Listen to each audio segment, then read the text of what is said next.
Hey friends, Mark Holmes here with my buddy CowboyJobu, and as always, you know, I have to have my coffee first thing in the morning, especially on a day that we lost an hour last night. But the clock keeps ticking, and the time waits for no man. I woke up 5 o'clock this morning in a cold sweat and realized, we signed DeMarcus Lawrence to the franchise tag, that $17.1 million contract. And I realized the fundamental flaw with the Cowboys is they're looking at the football model of the past. Right now, we cannot compete because we're trying to hold on to aging veterans. We're trying to sign people up for long terms. But here's our problem. It's kind of like Moneyball. And if you've ever seen that movie, baseball movie, I'm not a big baseball fan, but Moneyball was not about paying high salaries to big names. It was about finding the guys that fit your system that would produce X amount to get you over the hump. Well, see, right now, we have about $3 million in cap room. We have to, in order to sign anybody else and things, we have to make cuts. We have to restructure contracts to get under the cap, which is something that we have had to do year after year after year. The reason why we have Tyrone Crawford with a contract that's a $9.8 million hit is because it was restructured because we needed cash. The reason why Tyron Smith's contract is a $17.5 million hit this year is because we've restructured in the past because we needed some money.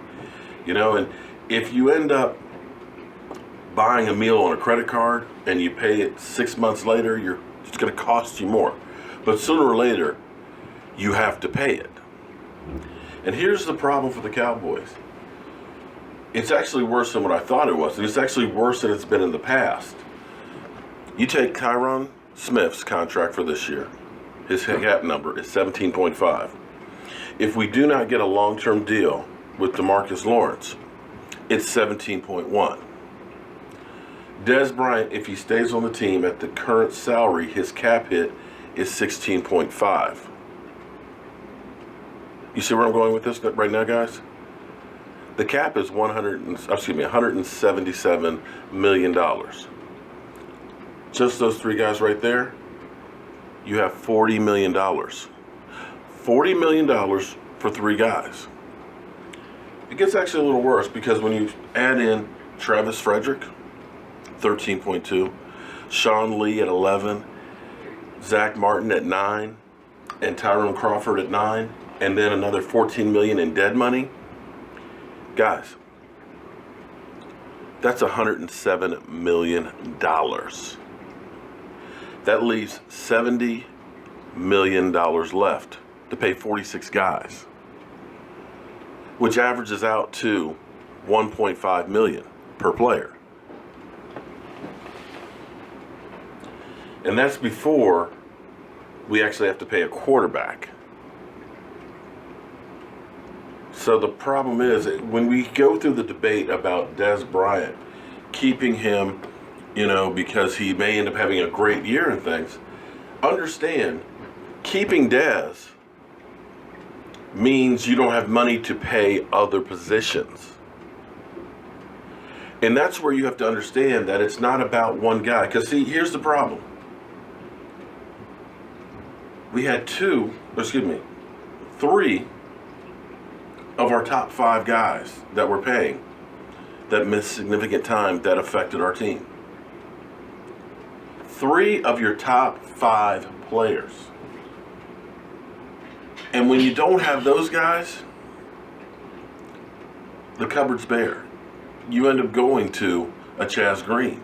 You end up giving up 8 sacks against Atlanta because there's not enough money to go around to pay another guy who can fill it. Because what you have to always understand is football, there's a 100% chance of injury.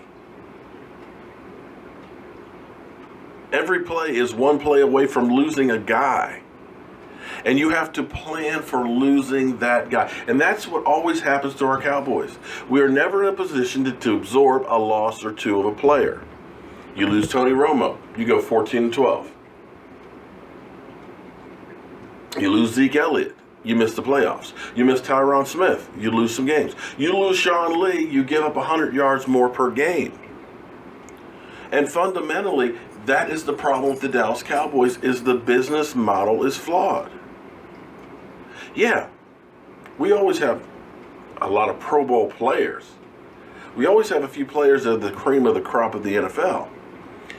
But collectively, those couple of guys up there that are Pro Bowlers can't make up and carry the slack for the lack of the guys underneath. That's the difference between the Dallas Cowboys and, say, New England. New England understands this. We want to value the draft. We want to draft well. We want to get those young guys playing now because they're getting paid peanuts. Peanuts. When they are about to go someplace or, become a free agent, maybe we trade them the year before and get something back for them so we can reload. And when we bring in a free agent, we do deals that are contract incentive based, or a veteran who's looking to win and get a ring. So we pick and fill the holes that we have. Because see, if you look at New England, year after year, New England doesn't have a lot of Pro Bowl players. Yet every year it seems like they are in the Super Bowl, winning the Super Bowl, or damn near close to the Super Bowl. They don't have the rise and fall that everybody else has. And that's Moneyball in the NFL. Other teams are beginning to realize this. The 49ers, yes, Richard Sherman has a $32 million contract, which on the surface sounds like, man, you're paying him a boatload of money.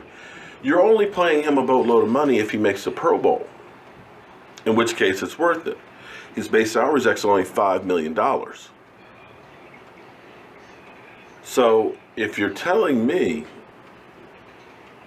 that teams are trading for guys like Marcus Peters, second and a fifth round pick, guys like Michael Bennett for a fifth round pick, the tackle from Cleveland for a third round pick, and they're doing incentive based contracts, that's how you win. Because we're so concerned of holding on to these guys till they have no more value. The argument could be said that we would have been better suited letting DeMarcus Ware try and trade him the year before we cut him. Because we didn't get much from him that last year he was here. He had 6 sacks. He ended up going, leaving a cap hit, and we had a hole. Had we traded him the year before when he had value, we could have gotten a couple of picks possibly back and used those picks to reload. You understand the concept here of why Dez Bryant now has no trade value. His contract's too heavy. Everybody keeps saying, well, trade Dez, for Jarvis Landry. Nobody's going to trade that, make that kind of trade. Nobody wants to have that kind of deal. They're going to wait you out till you cut him, then sign him to, just like they did Richard Sherman, an incentive-based contract. So we're at the point of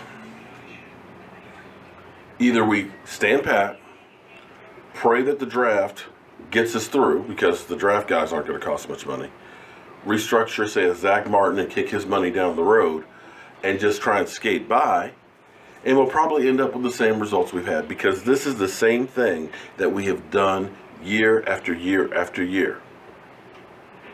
We overpaid Marion Barber, who was a part-time running back, $45 million. We paid Miles Austin, who always had injury issues after one good season. We paid a Jay Ratcliffe a boatload of money. all of these moves that you paid all this money to led dead money on your cap. And I can throw in Roy Williams there as well, where you gave up 2 number ones. But all of these guys ended up leaving dead money on your books and over the cap without producing the Super Bowl that you needed, that you then had to go back and restructure a Tony Romo 3 times, a DeMarcus Ware contract, a Tyron Smith contract, and it just keeps on rolling and rolling and rolling and rolling. Ultimately, until you deal with this and start realizing that this is not the way championship teams are built anymore. It's not about having the highest priced talent. It's not about having 7 or 8 really great guys. It's about having a team that can withstand injuries and missing players. The guy at 25 is as important as the guy at 10th on your team. All of them are important. And when you look at Bill Belichick uses just about everybody on his roster. And that's where our Cowboys have to get. We have to start getting creative, not only in the trade route and being selective of finding the guys that fit the system and fit a need and getting the right contract with them. It's also about the coaching staff getting the players in positions to win.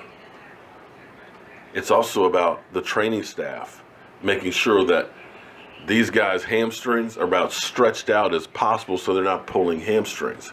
Collectively, we need to change all of these things if we think that we are going to be able to compete.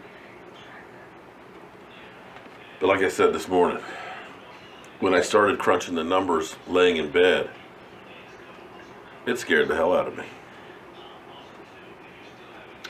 So guys, it's another Sunday without football.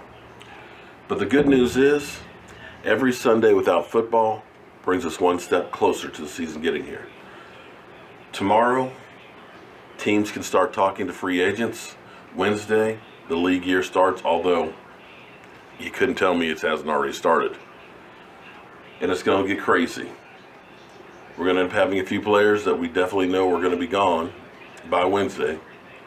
And hopefully, maybe we'll be making a move. I'm still hoping and praying that we make 2 moves. Earl Thomas,